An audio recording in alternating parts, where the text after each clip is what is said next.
네, 또 속초네요. 대리그림, 속초냐 서울이냐 조영남 씨 얘기인데 오늘 속초에 출두하는 조영남 씨의 모습 보여줍니다. 소개해 주십시오.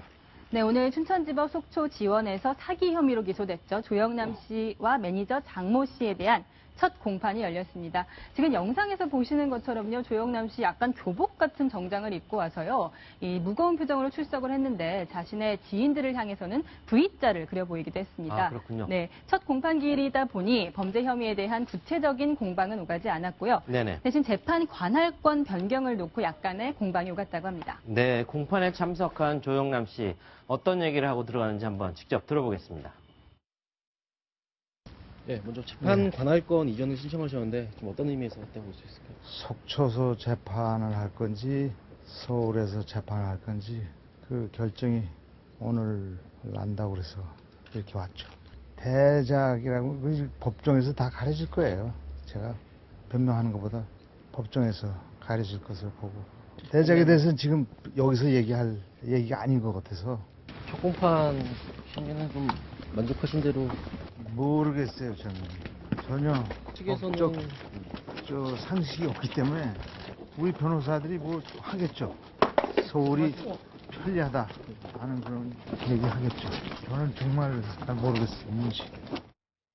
자꾸 멀리 다니는 게 좀 힘들어 보이는데요. 자, 오늘 공판에서 어떤 내용들이 오갔는지 김태현 변호사가 좀 간추려 주시죠. 예, 일단 오늘은 이제 재판 관할에 대한 문제가 주요 쟁점이 되는데 조영남 변호인의 얘기는 이렇습니다. 피고인, 즉 조영남 씨의 주소지가 서울이고요. 네네. 그다음에 혐의가 사기 아니겠습니까? 네네. 그러니까 사건 발생 장소가 서울이기 때문에 서울에서 재판해야 된다. 네. 이게 이제 그 조영남 씨 측 변호인 측 얘기고요. 주장이고요. 검찰 측 얘기는 대작 과거에 범행이 이루어진 것이 속초다. 그러니까 애초에 이 속초에서 이 사건이 시작되고 그래서 속초지청에서 수사를 해서 기소한 것이기 때문에 속초지원에서 재판을 해야 된다라는 것이 이제 검찰 측 주장이고, 다음 이제 두 번째 재판일의 재판부가 이것을 속초지원에서 계속할지 아니면 서울중앙지방법원을 이송을 할지를 결정한다고 합니다. 근데 뭐 저는 제가 잘 몰라서 그러는지 모르겠는데 뭐 아무 데나 사놔도 상관없는 거 아닌가요? 원래는 사실은 검찰에서 수사를 할 때 피의자 주소지가 원칙적으로 관할입니다. 그렇기 네. 때문에 조영남 씨의 어떤 주소지를 관할하고 있는 중앙지방법원이 중앙지검이 수사 관할이 되는 것이고, 거기서 기소를 해서 중앙지법으로 갔어야 되는 건데, 애초 이 사건 자체가 워낙 이제 속초에서 시작이 됐었고, 일반적인 경우에 이런 경우에 피의자 주소지가 서울중앙지검이라고 하면 검찰청에서 수사당에서 이송을 하는데, 네. 이 사건 자체가 워낙 언론의 관심을 끄는 사건이다 보니까 속초지청에서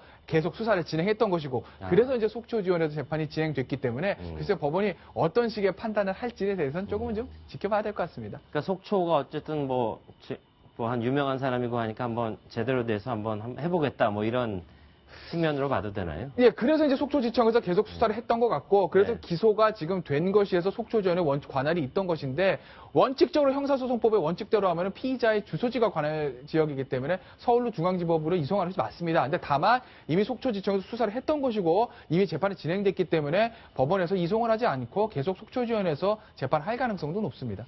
네, 또 게임 업체 중에서 제일 잘 나가는 게임 업체 중에 하나죠. 넥슨의 창업주 김정주 회장이 오늘 검찰에 피의자 신분으로 출두하는 모습 보여주고 있습니다. 자, 연희선 기자, 네. 소개해 주시죠. 그간 이 김정주 회장 언론의 모습을 거의 드러내지 않았는데요. 오늘 검찰이 김정주 NXC 대표죠, 현재. 네네. 이 창업주를 갑작스럽게 소환했습니다. 네. 이 아침도 아니고요. 오후 4시에 갑자기 소환을 했는데요. 보통 유명인을 소환할 때는 하루 전에는 알려주는 게 관례인데 이렇게 갑자기 부른 데는 무언가 검찰도 급박한 사정이 있지 않았나 하는 추측이 나오고 있습니다. 지금 중앙지검에 출석한 김정주 회장, 이 사회적 물의를 일으켜서 죄송하다는 말을 했고요. 이 김 검사장에게 특혜를 왜 줬냐 이런 질문에 대해서는 구체적인 답변을 피했습니다. 네, 김정주 씨가 오늘 출두하면서 뭐라고 했는지 직접 한번 들어보겠습니다. 진 검사장 주식 매입 과정에 과대한 점 인정하십니까? 조사 과정에 성실하게 답변하도록 하겠습니다. 일본 주식 상장 정보나 우선순위 진 검사한테 제공하신 거 있으신가요? 제가 알고 있는 선에서 모든 것을 소상하게 밝히도록 하겠습니다. 진 검사장이랑 어떤 사이신가요? 회사 돈 빌려주면서까지 주식 매입 도운 이유가 무엇인가요? 우리 친구 사이죠? 잘 나가는 진경준 검사장에게 네. 돈을 빌려주면서까지 저렇게 한 거 납득이 잘 안 가는데요. 연희선 기자 좀 풀어주시죠. 네, 일단 특혜를 줬다고 볼 수밖에 없는 게요. 네. 진검 사장이 지난 2005년에 넥슨 비상장 주식 1만 주를 구입했는데요.